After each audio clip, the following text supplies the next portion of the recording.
20 years. And so we're going to hop in today to creating your year-end giving initiative, something that for me is something I've been doing for a long time now in the churches that I've served.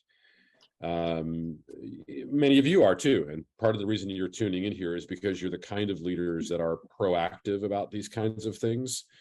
That's why you're doing a webinar. That's why you're thinking about the year end, even here in the middle of October. So, I applaud that, first of all. Just the times that I got behind in a year-end giving initiative was when I thought about it at the end of the year. And so you have plenty of time at this point. Even if you're watching this recording at the beginning of November, by the time you watch it, you still have plenty of time to do this and do it well and not feel like you're just slamming something together at the very end. So we'll get into that in just a second here. But I did want you to know that there's a couple of things that over the years I feel like I have learned about year-end giving. And hold on a second. I'm just trying to figure out how to get my slide deck going here. Okay, so I'm going to start talking about it without fully having the slide deck ready to roll. Now I can do it. Good. All right. So now we're ready. Again, this is me. I'm Greg, authored a couple of books, but mostly just enjoy working in a church here as well as for Auxano. And one of the things that I want to stir things up with, maybe you saw it. Did any of you see it? The Barna research that came out recently. Barna research had, a study that they did on churches. I see some of you nodding your heads. And so just to kind of stir our brains up this morning on this topic and then get into year-end giving, I found a couple of things I just wanted to pull out that I thought were interesting. Of course, many of you know this, but this is one of the stats that came out regarding what has happened to financial giving at our churches since the pandemic. And I'm not going to camp on this for really long, but I'm just trying to get our brains engaged with the challenge of developing generosity in our churches, right? So for some churches, giving has increased a bunch of churches that has increased somewhat. For a lot, they've stayed the same. It has decreased for some. I don't know where you're at, but I know that even for churches that have an increase in giving, there's always an opportunity to cultivate a heart of generosity in the disciples of Jesus in our churches. And so that's our heart behind even talking about giving is, yes, it's about fueling ministry budgets, but it's just as much about generating a heart of generosity in people who follow Jesus. One of the other things that came out of this study was, I thought, pretty encouraging that the people that are in our churches, maybe you noticed this is about the role of pastors in churches. And so I know I'm talking to pastors and executive pastors and other church leaders on this call. But I thought it was interesting that people pretty much agree that it's our responsibility, or it's our opportunity and responsibility to teach people about giving and about generosity in the churches. And so I think sometimes we lack courage, or sometimes we feel like it's too much. And of course, we do need to navigate how to teach about giving. But the fact is, people are pretty convinced that, it's our job, and I believe we'll receive it when delivered appropriately. I thought this was interesting too. And I know you know this intuitively and by talking to your people, but when it comes to there's a lot to say about the tithe, the concept of the tithe, the theology of the tithe, the fact that this has been long something that Christians have not done. So, in my whole lifetime and yours, American Christians have given 2 or 3% of their income. And so I think a lot of the teaching that we do as generosity consultants is to coach pastors on how to approach developing generosity other than just talking about the tithe. Even if you believe that, even if you think theologically that's where you want to be, we have to do something different in our churches, because otherwise we're defining insanity by saying the same things over and over again and continuing to get the same exact results perennially in American Christianity. I just basically say to my fellow pastors, look, men and women, we got to do something different. Because if we think just the same old is going to change behavior, it's not. It hasn't for 100 years. So I don't know why we think it's going to change behavior now. And so that's why we're trying to be creative about ways that we cultivate generosity and disciple people along a pathway toward increased generosity, and not just say, hey, how come y'all aren't tithing? Because it's very clear that that's what we should do. The fact is, even people regard the tithe differently now than they did even 50 or 100 years ago, when there weren't other Christian organizations chipping at people all the time for charitable giving. By the way, this is part of my teaching and story about year-end giving. I think this is an important slide, and I'm going to get back to this, but let me just give you kind of a little taste of what's coming. Other Christian organizations and other good-doing nonprofits in the world do a very good job of year-end giving, and I feel like a lot of our churches miss the opportunity, and we kind of get beat to the punch. And there's no reason for that, because we're doing great work. We're doing the cause of Christ around the world, and so let's not get beat to the punch. That's my little commercial for what we'll talk about later. Again, you can even see here, I find it fascinating that somehow something happened in the culture. And again, this is the Barna report on giving, tithing, generosity. Notice the bar there, kind of the brownish bar, or tan, if you will, that there is about just as much aggregate trust in nonprofit organizations, and for that matter, religious organizations, as there is in the church. So we're playing in a pool of organizations where maybe 50 or 100 years ago, the church was the place where people made charitable contributions, and almost the only place.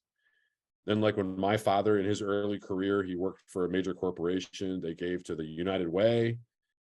But now it's not just, the church and the United Way. Now it's hundreds of organizations. And so that plays into kind of what we need to do in terms of the year end. When I talk about a year-end giving initiative, very simply what I mean is something special that a church will do in the recognition that a majority of charitable sentiment and actual giving happens toward the end of the year. That's what I mean. And I think that's what you're here for, is to talk about, well, what is it, Greg? How do we tastefully and appropriately and pastorally take advantage, if you will, in the best sense of that word, take advantage of the fact that people are more inclined to give around the holidays or toward the end of the year? I mean, I've seen a ton of statistics on this, and you have too, and I've seen anywhere from 15, 20, all the way up to 30% of giving for some churches comes in the last 45 days of the year. There's actually quite an amazing statistic on how much giving comes in the last 4 or 5 days of the year, meaning like December 28 all the way through the 1st, right in that zone. So for us to not pay attention to it maybe is not a ghastly sin per se, but it is a missed opportunity. It's a missed opportunity because it seems to be that, at least in our culture, in North American Christianity, people are leaning toward giving at the end of the year. So we're going to talk. I'm just going to fire away some tips and tricks at you in terms of the theory, the tone, and the tactics of how to do a year-end giving initiative. Some of you are going to be like, Greg, we already do that. We already do that. I'll be like, great, do that, or maybe try something slightly different this year to see if there's different results. But let's just talk through together, for instance, the theory of this. Again, you've heard me say it. The most wonderful time of the year is also the most giving time of year. But here's one of the things I've learned over the years of doing year-end giving initiatives. You don't do it just in December. As a matter of fact, I think you should do it sooner. I've been in some churches where they do it about mid-November all the way through. So we're about a month out from when some churches will start this initiative. And I'm calling it an initiative. Maybe your church, you'd call it almost a mini campaign or project, giving project, whatever you want to call it. The point of it is, it's an intentional thing that we're doing so that the whole congregation knows that we're doing it. And so I would say, at least by Giving Tuesday, if you're not familiar with Giving Tuesday, it has become a very known part of American culture, that after Thanksgiving, there's Black Friday. After Black Friday, there's Cyber Monday, when people are buying things online. After Cyber Monday, there is Giving Tuesday. Now, we may argue that the giving should have started ahead of the buying, but that's a separate topic. What we know now is that Giving Tuesday is a thing that nonprofits, churches, and charities use as kind of the marker of the beginning of the quote-unquote giving season, that most wonderful time of year. One of the other things I say theoretically is you got to try something different. If people are kind of into the roteness of what we do in November and December, try something different, at least slightly different. And maybe you'll come up with a few ideas based on our call today or our webinar today. This is an opportunity, as in every time we talk about generosity and giving, to emphasize the vision our church has to serve Christ and serve our community, as well as the vision we have for individuals in our church to grow in the character and competency of what Jesus followers are intended to be growing in, right? So discipleship. So that's what we mean at Auxano when we say emphasize vision and discipleship. It's always about what the church is doing to serve Christ in the community. And it's always about what God is doing in my heart to develop me as a generous disciple. Well, what's the opposite of that? The opposite of that is appealing to the church on the basis of budgetary need. I don't recommend that you do that. Everyone has budgetary need. Everyone could use more money for their financial need, but I don't recommend that that's the first or best approach. Let's emphasize kind of how we can see this grow in our own hearts and in our community. Because what I say and what we teach at Auxano is whenever you're talking about the church's use of money, it's about a vision casting opportunity. And whenever you're talking about an individual's giving, it's a discipleship opportunity. So these two things can go hand in hand. And when they do go hand in hand, it's beautiful because both faith and generosity and the church's ability to do ministry increase. The tone or posture that I suggest as you approach the year-end giving is that it's always an expression of gratitude. Then you get into the year-end, you can say things like, man, what a great year we've had. I'm so grateful that we've all been able to do these things together. That's why the second thing says highlight mission impact. This is a perfect opportunity to do kind of a annual report, but I don't mean that in terms of like a financial P&L. I mean that in terms of missional impact. If you don't have a regular way of capturing how God is using your church and the impact that you're making in the hearts of the people, both inside and outside the church, you need to find a way to do that. You need to find a way to report on missional impact. And this is a perfect excuse, and that is our year-end giving campaign. In other words, if I'm going to ask as one of the pastors for a gift from a member of our congregation, I want to have that coupled with both gratitude and also, hey, just so you know, God's really been using this place this year. Because then it enables me to say, if you're considering a year-end special financial gift to any organization, please consider one to our church, your church, because we are a worthy organization, just in terms of comparatively across the board with all these organizations. The church, we're just asking people to consider the church at the head of the line of the other groups that they may give to at the end of the year. I think, and not everyone agrees with me, but here's the third point of tone or posture. I think we need to legitimize generosity by God's people across the board.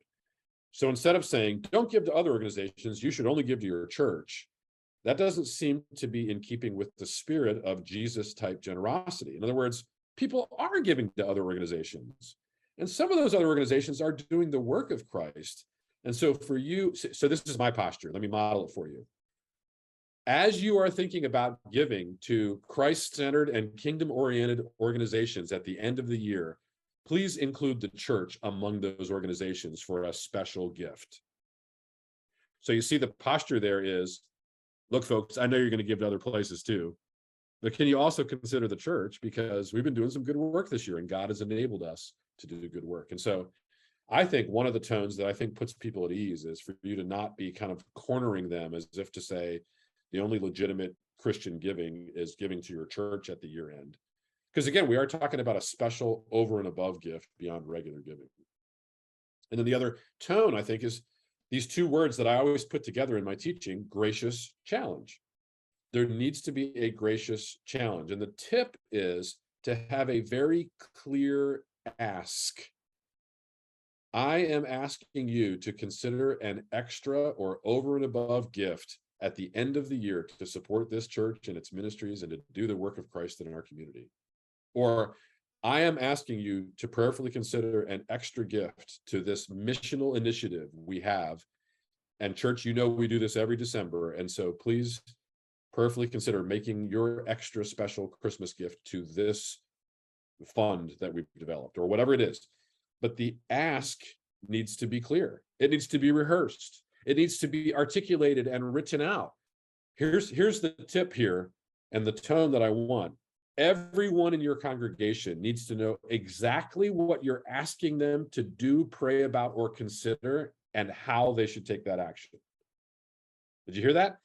Everyone in the congregation needs to know exactly what you're asking them to do, pray about, or consider, and then exactly how to take that action. So if you're asking them to consider an extra gift beyond their regular giving and to do so by the end of the year, here are the channels by way you can do that. Or if you're asking them to make a specific gift to a specific fund, you want to make that very clear. Whether people give to it or not, you can't control. But as one of the church leaders, what you can control is a very clear ask. I am asking you to what? Does everybody know what they're asking to be done, or what they're asking to consider? If they do, then we're in good shape. Okay, so the tactics, here it is. I'm sure you're hearing this from me already, but like literally run a campaign. Like I have a lot of churches, and I've done this before at my church, where we literally call it something. It's the year-end giving campaign, or it's the special Christmas gift time, or whatever it is. Call it something so that it feels like it has a kind of importance and intentionality and proactivity to it, so that it's not just like, hey, y'all give extra in December, so do it again. I feel like it has to have a thing. It has to have a, maybe not so far as like a brand or a brochure, but it definitely needs to feel like we're trying to do something for a particular reason that helps the ministry of our church. So my suggestion is call it something and allow that thing, whatever that title is, to run for 4 or 5 weeks, from basically late November or Giving Tuesday all the way through the end of the year. And it doesn't mean you're necessarily like pestering people. It just means that they all know, oh, that's right, we're in the time of the year-end giving initiative, or whatever you call it. We're in the time of our special Christmas gift to Jesus, or whatever you want to call it. They all know that they're in a mini campaign, basically. Because what they then know is, I'm being asked to prayerfully consider responding to this campaign. And my church leaders, my pastor, made it really clear what he or she's asking for. So run a campaign. Number 2, giving statements. People are like, well, we send giving statements in January because then we give people the whole year. We're required, Greg, to send people giving statements. So why would we do it in November or December?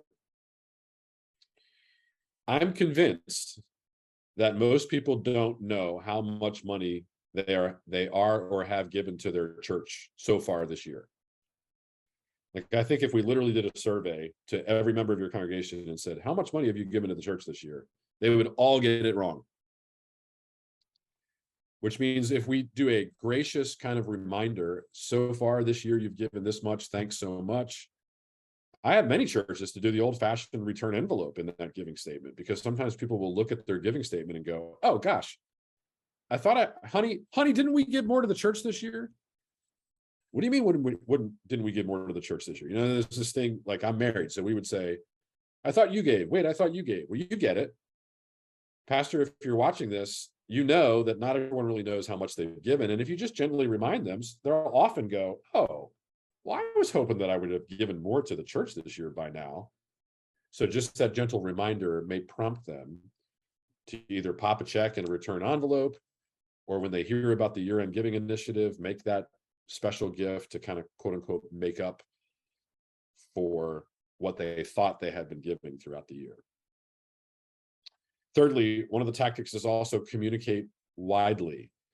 And what I mean by that is, of course, we do it from the pulpit or during our worship service, but I think there's other great opportunities, including, you know, speaking specifically to people in an embedded video. And probably many of you do this already, but instead of just sending an email, what if you send an email and right at the top of that email was the thumbnail of your face or someone who did a quick, like 30-second embedded email in a video? What we know statistically is that emails with embedded videos get clicked on or watched, you know, triple, quadruple the amount of emails that don't have an embedded video. So there's the little tip I can give to you today.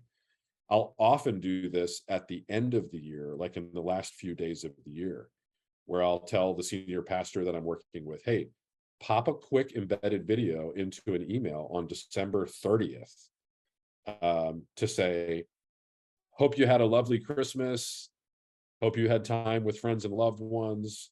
Thanks so much for being part of the church this year. And by the way, it's not too late. Some of you want to get your year-end giving done before the end of the year. And so just so you know, I want to send you this quick email, this quick message of Happy New Year, and also click on the link below if you want to make sure you get in that year-end gift before the wire, before the end of the year. And so these are the kind of things, you know how to communicate with your church. But one of the tips I want to give you, that maybe an extra tip, is don't just presume that sending them copy to read all the time is the best way to go. If you have someone that can help you with an embedded video, please consider that. And then I still think we can use snail mail, the old-fashioned stuff, as well as email, as well as social media. I mean, you get it. You have these things at your church. But I also want to say that this is primarily an opportunity for people who are already giving to your church. Sure, you may pick up a first-time giver in December. That's entirely possible. But I just want you to know that the tone of this is really about saying thank you to the people of our churches for a great year. And then again, getting your name in the hat when it comes to their consideration for a year-end gift. And so snail mail works, email works, especially with embedded videos, testimonials in worship, not just from pastor, but from other givers, all these things. You know about these things. Here's the key to it: proactivity and intentionality. You can't presume that just because it's December and people are feeling good about generosity, they're going to give to your church. They're going to give, but they're probably going to give to the group that asks them with effectiveness. That was my point earlier. Remember, we looked at the Barna study, and basically people in our churches feel like there's just as much credibility from a faith-based nonprofit as there is from our churches. So we don't win automatically like we used to win, if you'll allow me that term, 50 years ago. It's not an automatic win. You don't automatically get people's year-end giving. You have to be faithful to some of these opportunities we have to make a clear ask. And so, again, do not presume that just because it's December and people are feeling good, they're going to give to our churches. We need to use all of the communication methods possible with an intentional, proactive ask that is very clear, so that people know exactly what you're asking them to do and why. So here it is, 10 commandments of year-end giving. Number 1, create a campaign. Number 2, use all the communication formats.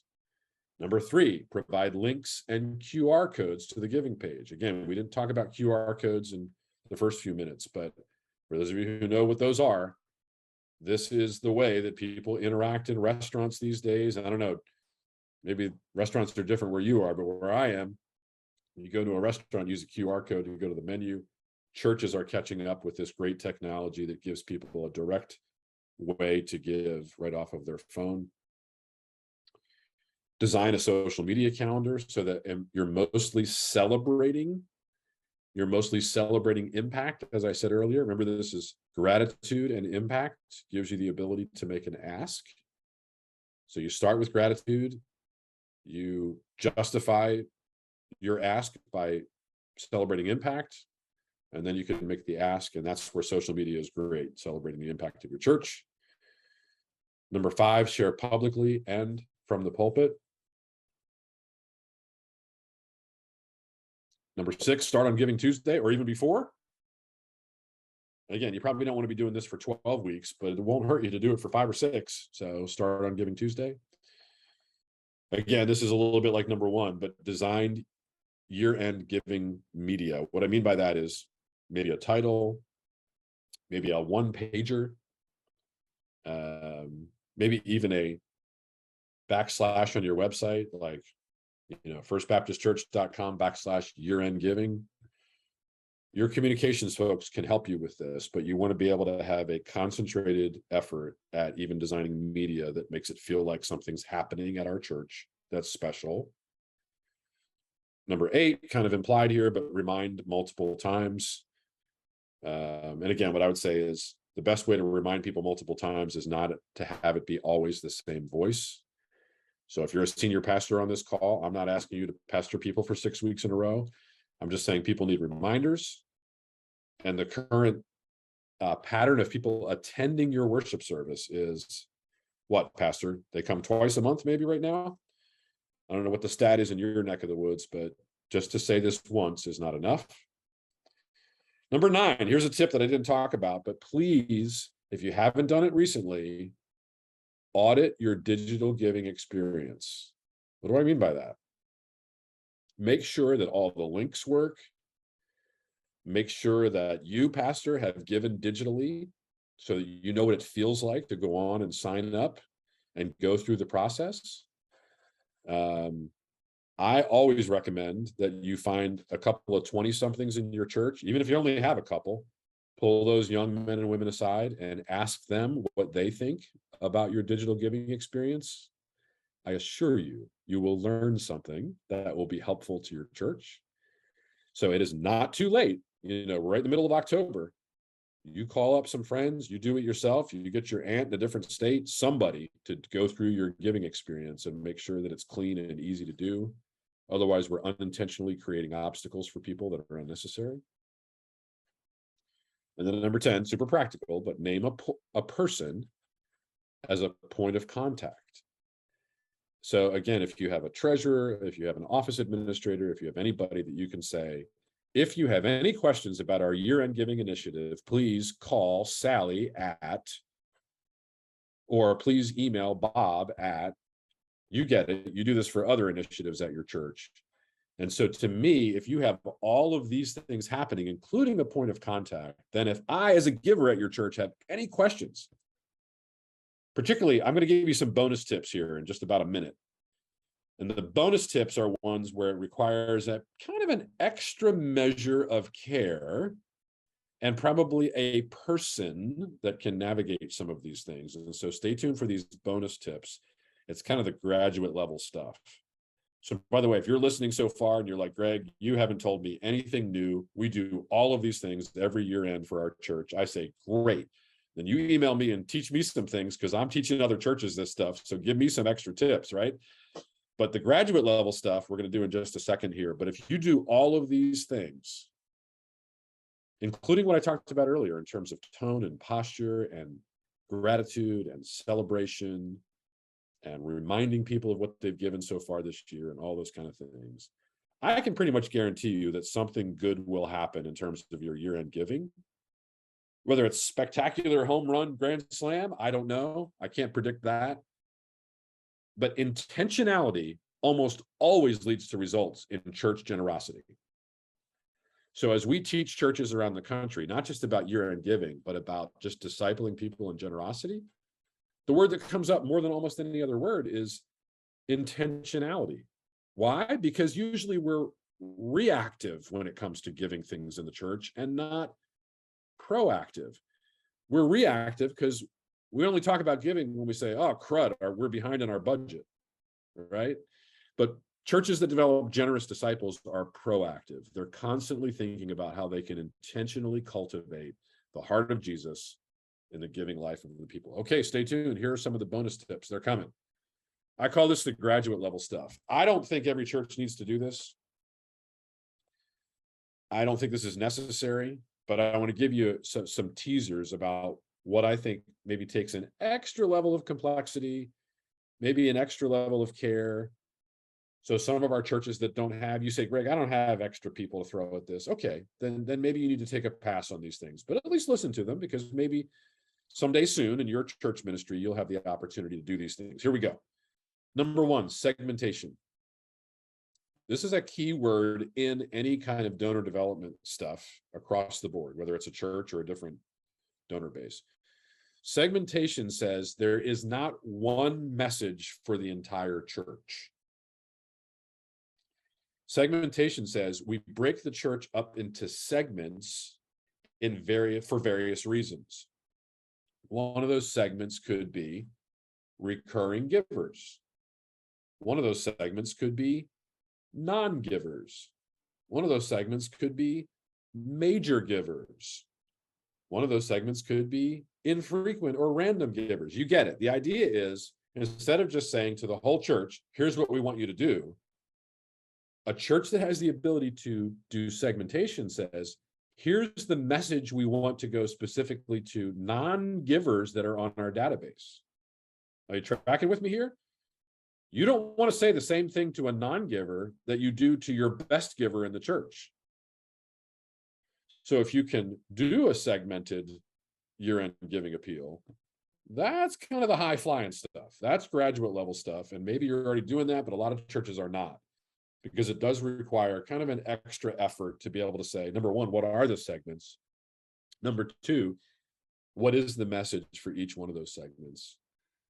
And then how are we going to execute that campaign so that it feels intentional? So segmentation is what I would call a bonus tip. You don't have to do it, but when you can, it's pretty neat.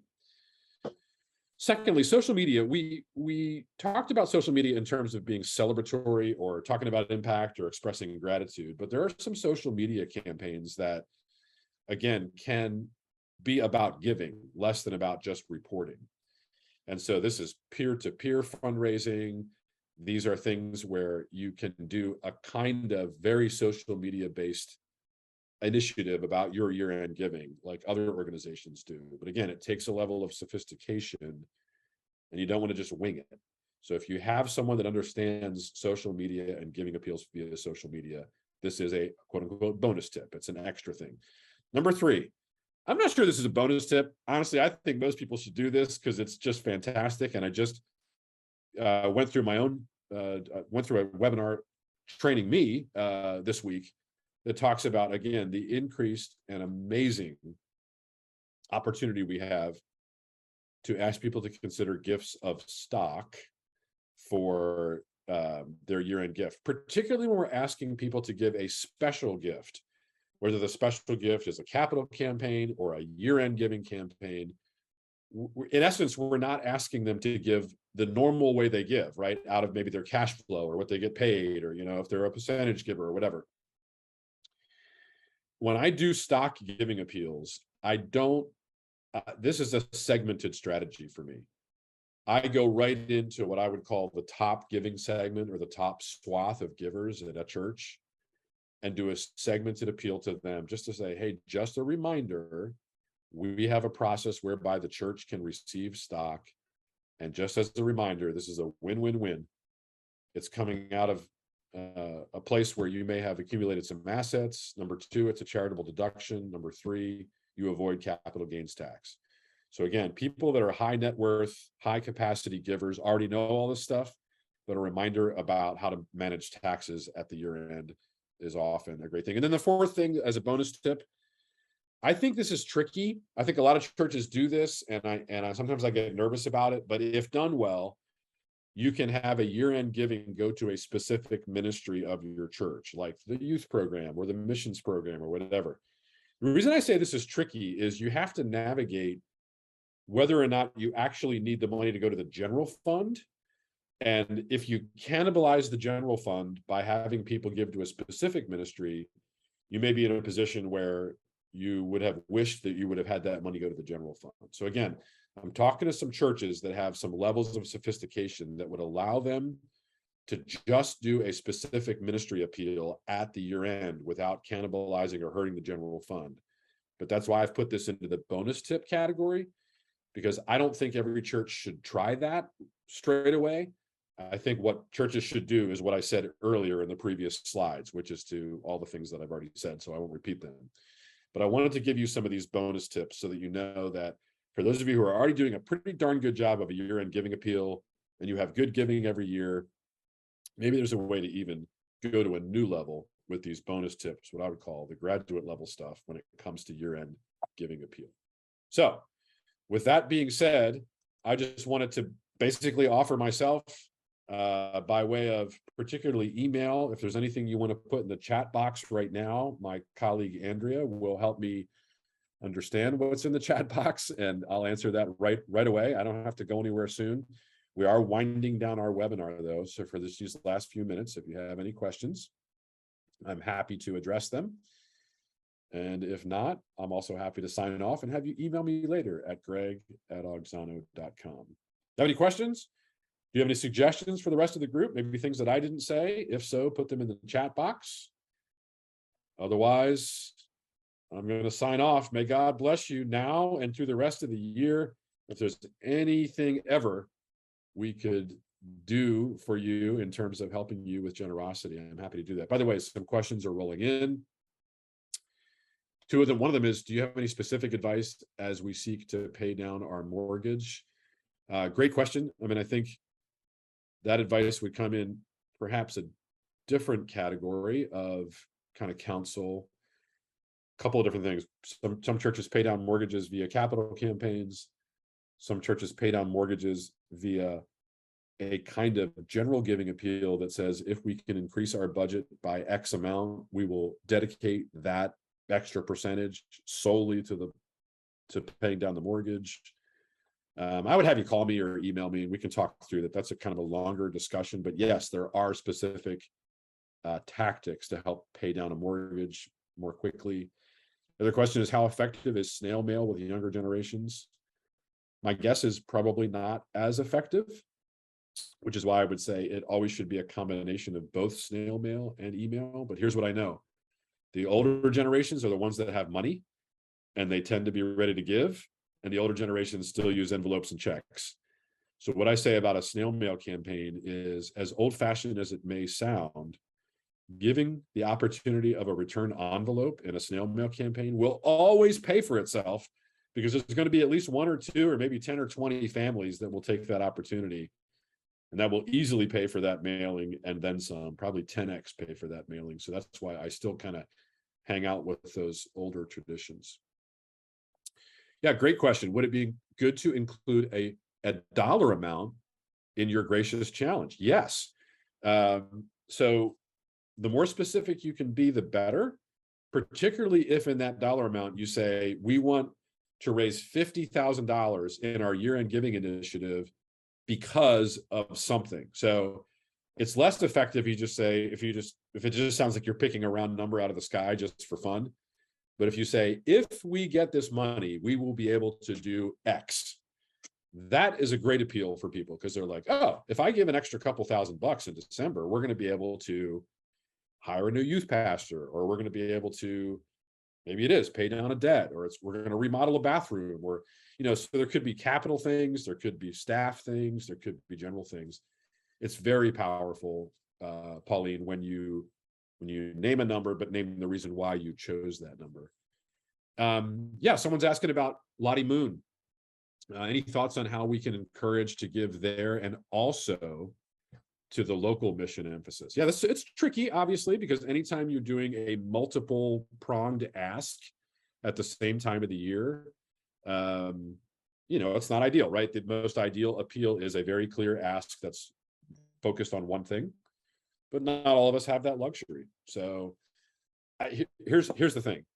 I always say, kind of laying all your cards on the table is the best policy. So if you say to your congregation, hey, here's the conundrum we're in. We think Lottie Moon is fantastic. We also think our local church is fantastic. We're not going to tell you what to do. If we could wave a magic wand, we'd have you give to both. But just so you know, we think they're both important. They happen to coincide at the end of the year when we're asking you to consider an extra gift. And so we're going to trust that God will lead you to do one or the other or both. And I'm not sure there's a whole lot of ways around that other than just to lay all your cards on the table, be honest with people, and then let God use them in whatever giving way they want to use. Okay, good. Another question from Glenn. What about a giving menu? Give to the general fund, give to the building fund, give to a food pantry. Those are options that I think are good ones. Again, the cleanest version is one ask for one fund. But if you do want to allow people to have that jurisdiction, I don't think that's bad. For me, this is always a strategic concern that relates to the general fund. And I'm sure you're already thinking through this, but if our general fund is in a good position, then we have the luxury of offering options at year end. If our general fund is not in a good position, you could literally be laying off staff members, and yet you're going to have a full food pantry. So you get it. I'm exaggerating the point to a little bit, but the answer is this is a strategic concern related to the health and strength of the general fund. If your general fund is not doing so well, I think you need to call a spade and go specifically focus on the general fund and highlight how a general fund that's strong enables us to do things like buildings and food pantries and everything else. And so it's always, for me, a question of, are we unintentionally cannibalizing the general fund, which is the engine that makes this church and any of its ministries happen? And so that's always the question for me. So anything else? Those were fun. I love it. I love the rapid fire questions and the ability to answer some of them on the webinar. And again, this is a free offer. We're not drumming up business here. If you want Auxano and our generosity team to help you, you can email me, greg@auxano.com, or generosity@auxano.com. But let me make a clear ask, just like I've coached you to do. Email greg@auxano.com. That's your action item if you have a further question. Really appreciate all of you being on the webinar. Call anytime, email anytime, hop on our webinars. We love hanging out with church leaders. You are our tribe. We love you, and so appreciate you being part of this today. Thanks so much. Have a great rest of the year. Bye-bye.